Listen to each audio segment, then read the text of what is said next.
Good morning, respected director, sir, principal, sir, teachers, parents, and my dear friends. My name is M.D. Jisan. I read in class 6. My father's name is Samsi Alam. I live at Akbarpur Beg, Darbhanga. As we all know that we have gathered here on the very special occasion of our nation called as Republic Day of India. I would like to narrate the Republic Day speech in front of you.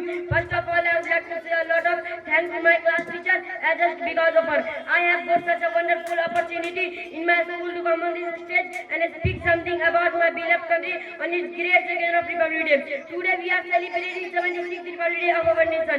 It was started celebrating since 1915. 2.5 years later to the independence of India in 1947. We celebrate it every year on 26th of January as our constitution came to effect on the same day. After getting independence from the British in 1947, India was not a self-governed country, means a sovereign state. India became a self-governing country when its constitution came to effect in 1915. India is a republic country which has no any king or crown to rule. It has the public of this country is the ruler.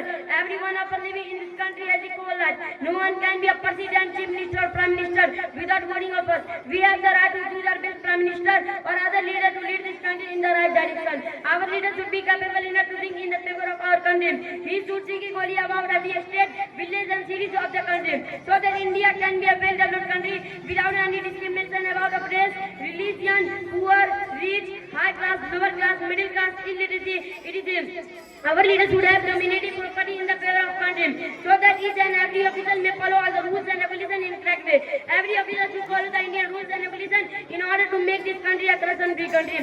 Only a corruption-free India really and rule in a country with unity in diversity. Our leaders should not understand them as special person, as they are one from us and they have been selected according to a capability to lead the country. They have been selected by us to serve their useful services to the India for a limited time period. So there should not be any confusion between their and judiciary and position. Dr. Abdul Kalam said, if a country is to be corruption-free and become a nation of beautiful men, I strongly feel there are three key societal members who can make a difference. They are the father, the mother, and the teacher. As a citizen of the country, we should think seriously about it and do all possible effort to lead our nation. As being an Indian citizen, we do are fully responsible about our country. We should make ourselves up to date, read news, and completely aware of what is going on in our country, what is going on in our right, what are our leaders doing, and firstly, what we are doing of our country. Earlier, India was a slave country under British rule, which was made independent after several years of struggle by the sacrifices of thousands of lives of our freedom fighters. So we should not let go easily their all priceless sacrifices and make this country a slave country again under corruption, illiteracy, inequality, and social discrimination. Today is the best day when we should take a note through preserve of our country, real meaning, position, and status, and most importantly, culture of humanity. Fundamental rights and duties of Indian Constitution. What are fundamental rights? Fundamental are basic rights provided by the Constitution of India to its citizens. These rights have been personality development of every individual. They are also equal to maintain human dignity. Fundamental rights. Six fundamental rights of Indian Constitution. They are as follows: 1. Right to equality. 2. Right to freedom. Right against exploitation. 4. Right to freedom of religion. 5. Cultural and educational rights. 6. Right to constitutional remedies. The fundamental rights of Indian Constitution are given in Article 12 to 35 of the Constitution. Article 12 defines the state and Article 13 defines law inconsistent with the derogation of the fundamental rights.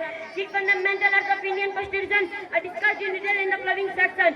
1. Right to equality. Right to equality is given in Articles 14 to 18 of the Indian Constitution. The following articles are included under the right to equality.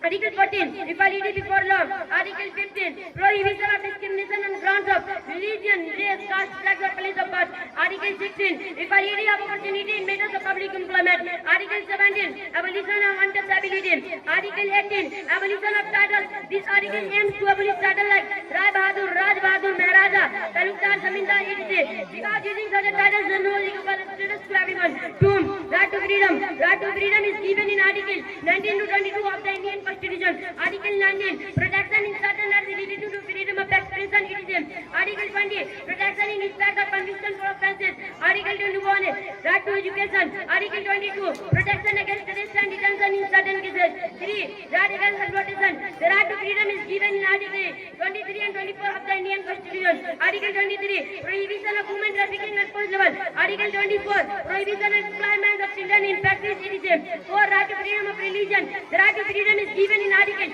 25 to 28 of the Indian Constitution. Article 25, freedom of conscience and freedom to freely profess, practice, and propagate religion. Article 26, freedom to manage religious affairs. freedom as to payment of the taxes for the promotion of any particular religion. Article 28, freedom as to attendance at religious instruction or religious worship in certain educational institutions. 5. Cultural and Educational Act. The right to freedom is provided in Article 29 and 30 of the Indian Constitution.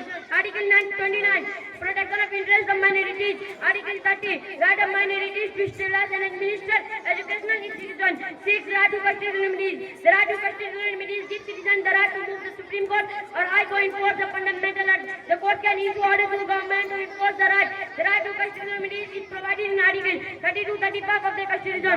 Article 32, according to the article, restriction can be imposed on fundamental rights when material is enforced. The fundamental duties are the moral responsibility the citizens of India to promote the spirit and patriotism of unity of our country. The fundamental duties were incorporated in the Part 4 of the Constitution by the Constitution 42 Amendment Act 1976, Article 51 of the Constitution describes the 11 fundamental duties. It states that it shall be the duty of Indian nation.